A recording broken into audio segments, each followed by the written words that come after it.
News সম্পাদক জনাব নুরুল কবির আমাদের প্রধান উপদেষ্টা ডক্টর ইউনূসের একটা ইন্টারভিউ নিয়েছেন। অনেকে হয়তো এর মধ্যে এটা দেখেছেন, নিউজ তার পত্রিকা এটা পাবলিশ করেছে, কিন্তু একটা ভিডিও আছে। আমি আপনাদেরকে অনুরোধ করব ভিডিওটা দেখে রাখুন। এই ভিডিওটা, এই সাক্ষাৎকারটা বাংলাদেশের ইতিহাসের একটা মাইল ফলক হয়ে থাকবে। কেন থাকবে সেটা একেবারে শেষে বলছি।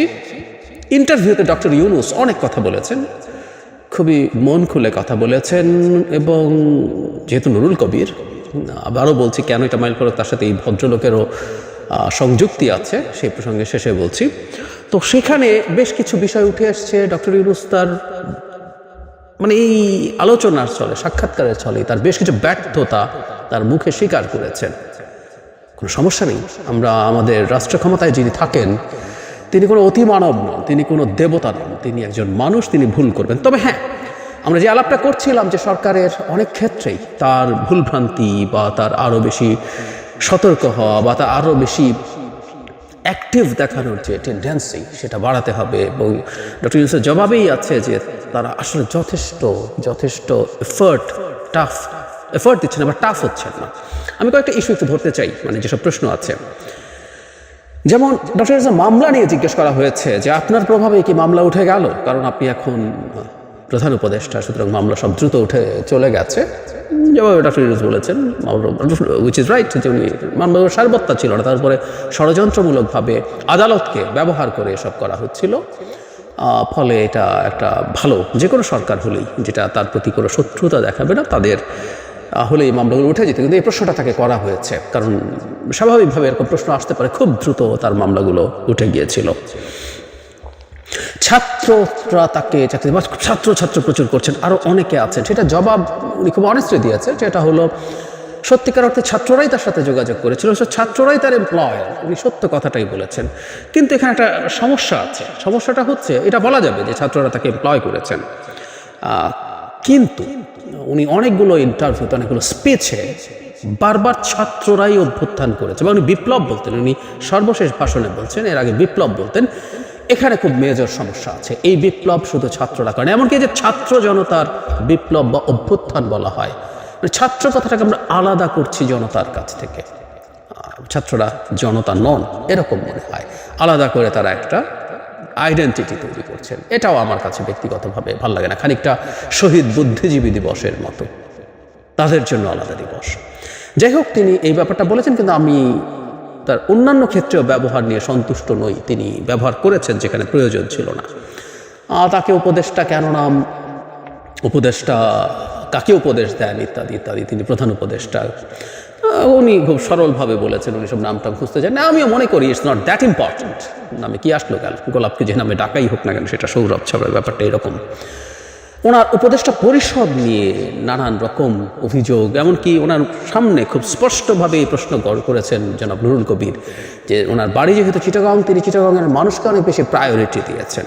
এনজিওর লোকজন বিভিন্ন, এটা কিভাবে সিলেক্ট করা হয়েছে, তাকে কারা কারা তালিকা দিয়েছে।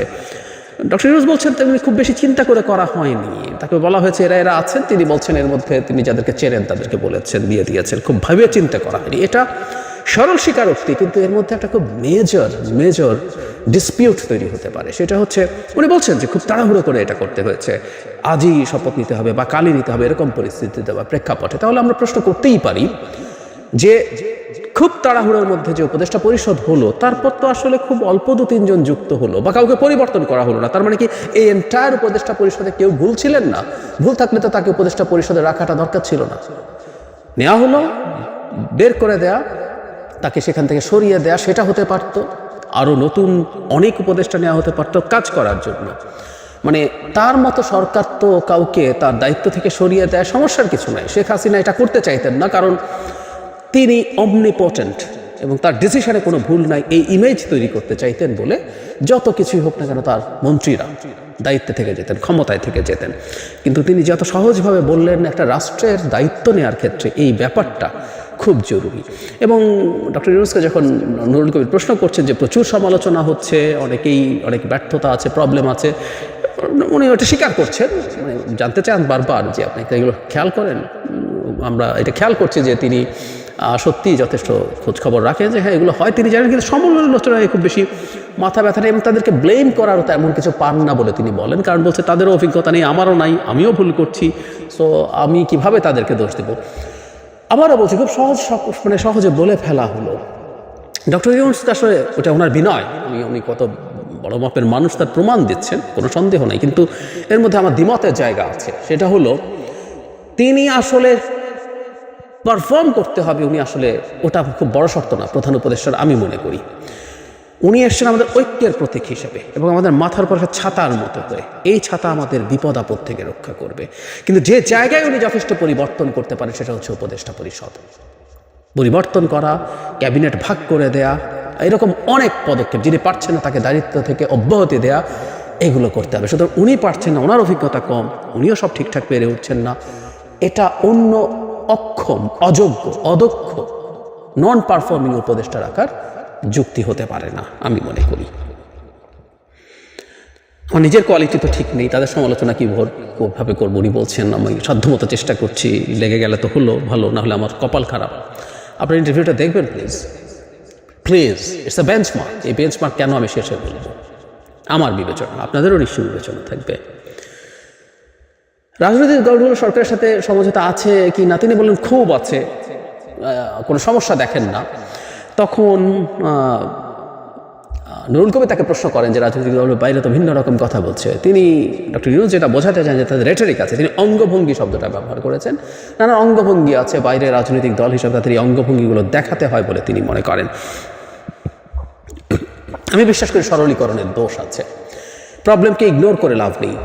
সরকারের সাথে রাজনৈতিক দলের দূরত্বের কথা বলেছে, সরকার তো আসলে খুব বেশি বসে না, এটা সত্য। এই সরকারের উচিত ছিল ফর্মালি আরও অনেক বেশি বসা, ইনফর্মালি হয়তো কিছু যোগাযোগ আছে, সেটাও যথেষ্ট আছে বলে মনে হয় না, কারণ পলিটিক্যাল পার্টিগুলো যে ধরনের আচরণ করে বা কথা বলে তাতে মনে হয় ফর্মালি আরও বেশি হওয়া উচিত। এবং সামনে এসে অনেক ভালো বলা ডাজন্ট নেসেসারিলি মিন যে তারা আসলে কনভিন্সড এবং তারা সরকারের সাথে খুবই ভালো ইন্টারাকশন বা র্যাপো অনুভব করে, আমি মনে করি না। এটাও তার একটা ভুল পারসেপশন বলে আমি মনে করি। নিহতদের টাকা পাওয়া নিয়ে বেশ চাপের মুখে ডক্টর ইউনূসকে ফেলেছেন জনাব নুরুল কবির, খুঁটিয়ে বারবার, আপনি কবে মনে করেন এটা হতে পারে, কেন হলো না, ইত্যাদি ইত্যাদি। তিনি যেটা বলেছেন এটা মূলত বিউরোক্রেসির প্রবলেম, এবং বিউরোক্রেসির প্রবলেমের কারণেই শেষ পর্যন্ত টাকা পৌঁছতে পারছে না, এটা দেরি হয়ে যাচ্ছে। এবং তিনি বিউরোক্রেসিকে দোষও দিতে চান না, উনি মনে করেন তাদেরও কিছু নিয়মকানুন আছে যেটা আমরা হয়তো বুঝি না। আমি এটাকে খুব সফট বলে মনে করি।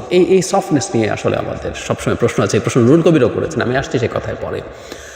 আমি মনে করি বিউরোক্রেসিকে করতে হবে এবং বিউরোক্রেটিক যেসব প্রসেস আছে সেগুলোকে শর্টেন করে তাদেরকে এটা করতে হবে এবং অ্যাট এনি কস্ট এই টাকা পৌঁছে দিতে হবে। নুরুল কবির বলছেন যে আপনি ঋণ ব্যাংকগুলোকে হাজার হাজার কোটি টাকা দিচ্ছেন দেউলিয়া হওয়ার থেকে ঠেকানোর জন্য, আর এখানে সামান্য কিছু টাকা আপনি আহত নিহতদেরকে দিতে পারছেন, এটা তো ব্যর্থতা। উনি ব্যর্থতা স্বীকার করছেন, কিন্তু উনি বলছেন এই প্রসেসগুলো ঠিকঠাক হলে টাকা দিতে আপত্তি নেই, কিন্তু দিনের শেষে রেজাল্ট হচ্ছে এগুলো পাওয়া যায়নি। এটা হলো সবচেয়ে জরুরি কথা, এবং এর চেয়ে বড় ব্যর্থতা আসলে সরকারের কিছু হতে পারে না। উনি স্বীকার করেন, কিন্তু সমাধান না হলে যারা এটার ভুক্তভোগী, যারা শহীদ হয়েছে তাদের পরিবার এবং যারা আহত হয়েছে তাদের কোনো লাভ নেই।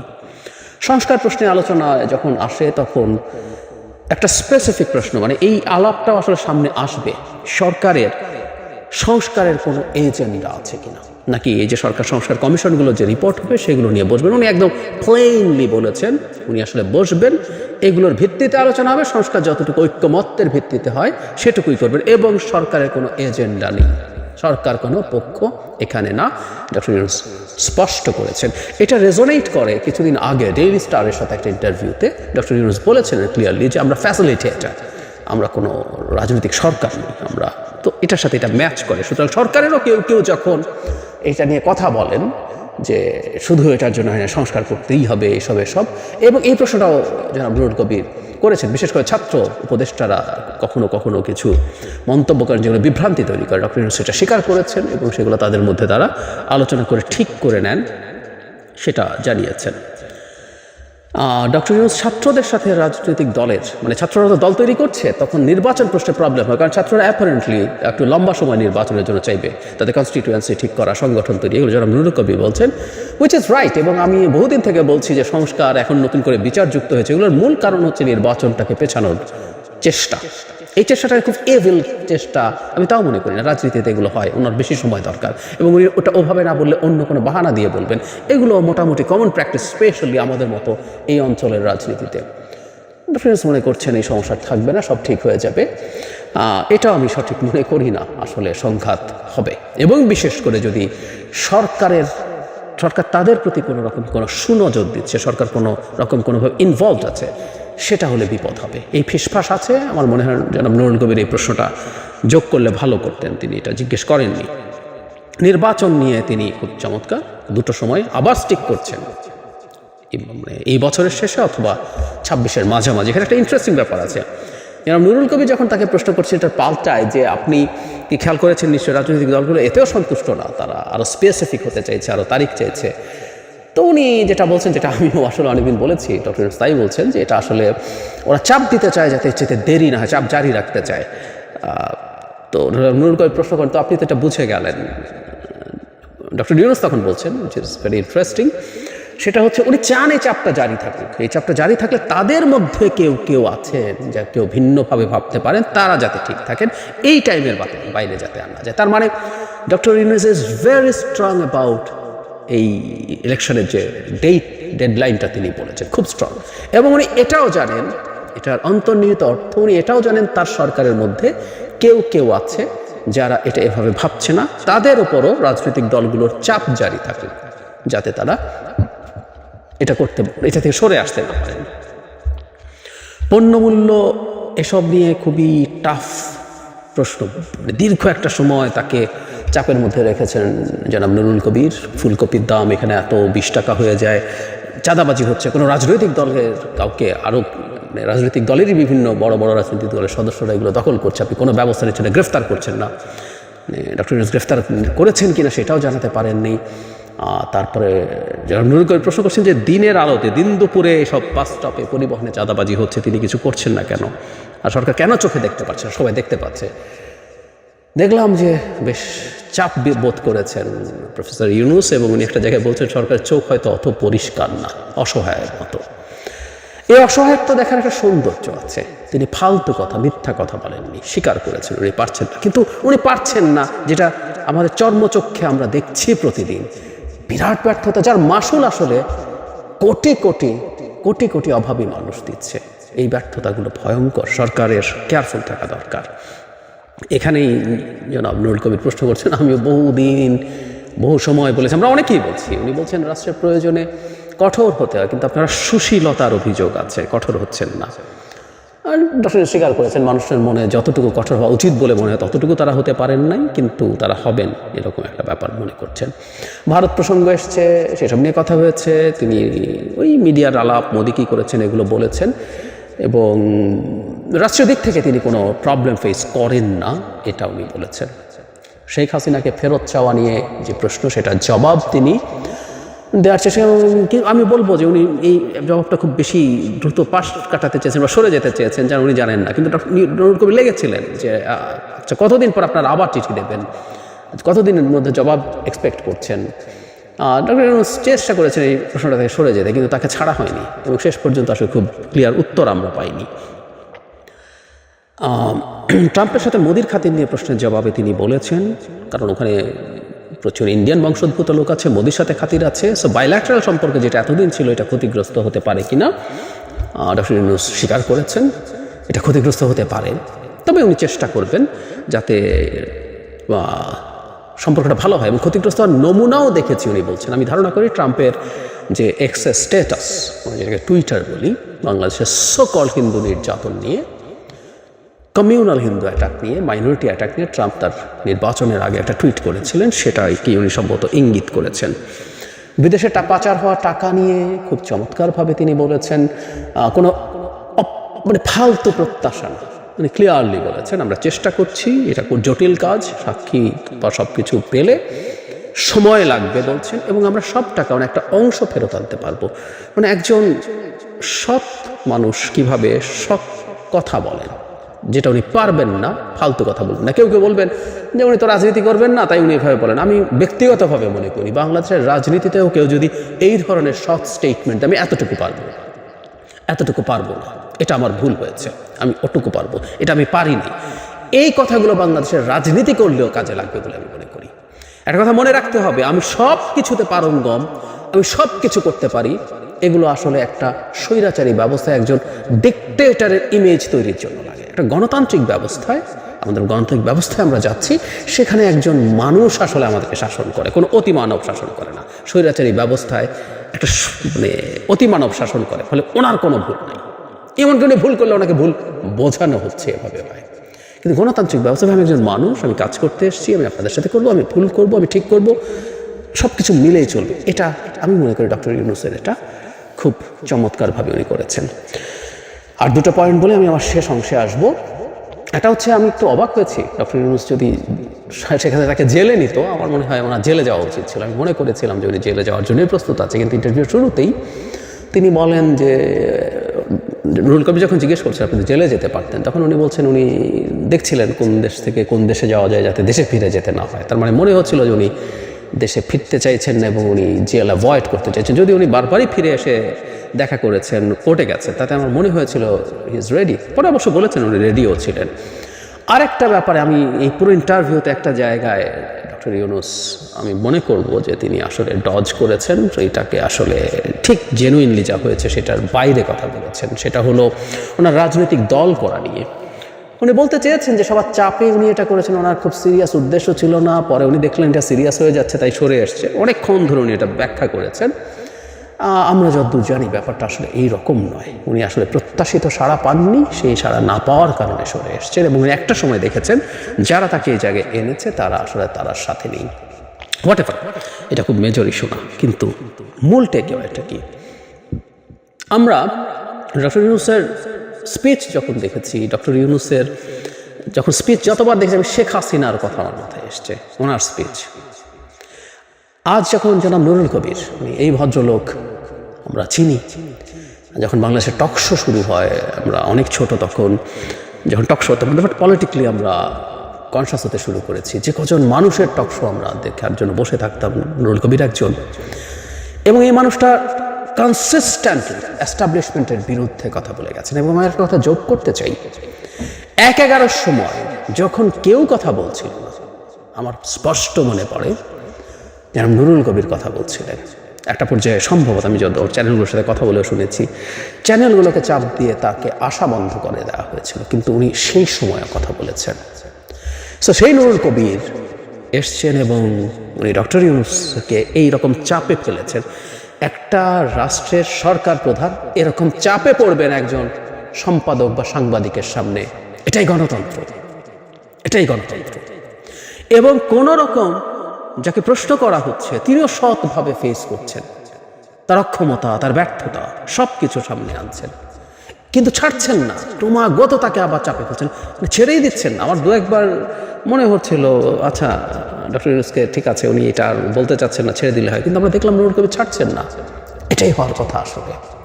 মানে আমরা এই ইন্টারভিউটা যখন দেখব তখন শেখ হাসিনার আবার সংবাদ সম্মেলনকে একটু মাথায় যদি নেই, বাংলাদেশ অল্প দিনের মধ্যে কোথা থেকে কোথায় চলে আসলো। এই শেখ হাসিনা পতনের কয়েকদিন আগেই সাংবাদিকদের সাথে কথা, ওই যে চায়না থেকে যেখানে রাজাকারের বাচ্চা, যেখানে অনেকে কথা বলেছিল, ব্যবসায়ীরা গিয়ে কি কি করেছিল, সেই জায়গায় ডক্টর ইউনূসের এই ইন্টারভিউটা পাশাপাশি রাখি। আমি বলছি না এটা খুব অবিশ্বাস্য কিছু হয়ে গেছে, কিন্তু বাংলাদেশের প্রেক্ষাপটে এটা অকল্পনীয়। একটা গণতান্ত্রিক দেশে মোটা দাগে এগুলো হবারই কথা ছিল। আমরা এটাও দেখতে চাই, এখন ডক্টর ইউনূস একটা সাংবাদিক সম্মেলন করছেন যেখানে বিভিন্ন পত্রপত্রিকার, মিডিয়ার, টিভির সাংবাদিকরা তাকে ইচ্ছে মতো প্রশ্ন করছে, আক্রমণ করছে, তিনি জবাব দিচ্ছেন, তিনি তার সফলতার কথা বলছেন, ব্যর্থতার কথা স্বীকার করছেন, অক্ষমতার কথা স্বীকার করছেন। ভবিষ্যতের বাংলাদেশের জন্য ডক্টর ইউনূসের এই ইন্টারভিউ একটা বেঞ্চমার্ক হয়ে থাকবে। যিনি বাংলাদেশের প্রধানমন্ত্রী হবেন ভবিষ্যতে, তাকে ন্যূনতম স্ট্যান্ডার্ডটা মেনটেন করতে হবে। এবং যেন নুরুল কবিরও একটা বেঞ্চমার্ক সেট করে দিলেন, কোনো প্রধানমন্ত্রীর সামনে যদি তাকে সুযোগ দেওয়া হয়, অন্য যে কেউকে যদি প্রধানমন্ত্রী সুযোগ দেন, তাকে এভাবেই প্রশ্ন করতে হবে। প্রশ্নের মুখে রাখাই একটা গণতন্ত্র কাজ করার সবচেয়ে জরুরি কাজগুলোর একটা। এবং মিডিয়া, এটাকে আমরা জানি কিভাবে দেখা হয় রাষ্ট্রের 3টা অঙ্গের বাইরে আরেকটা গুরুত্বপূর্ণ, মিডিয়া যদি এফেক্টিভ থাকে, ভাইব্রেন্ট থাকে, মিডিয়া যদি তার দায়িত্ব ঠিকঠাক মতো পালন করে, গণতন্ত্র সুসংহত হয়। আবারও বলছি, বাংলাদেশের ইতিহাসে এই ইন্টারভিউটা একটা মাইল ফলক, একটা বেঞ্চমার্ক সৃষ্টি করেছে। আর কেউ যাতে এই বেঞ্চমার্কের নিচে নামতে না পারেন, প্রধানমন্ত্রী বা সাংবাদিক, এর ওপরে যেতে হবে আমাদের।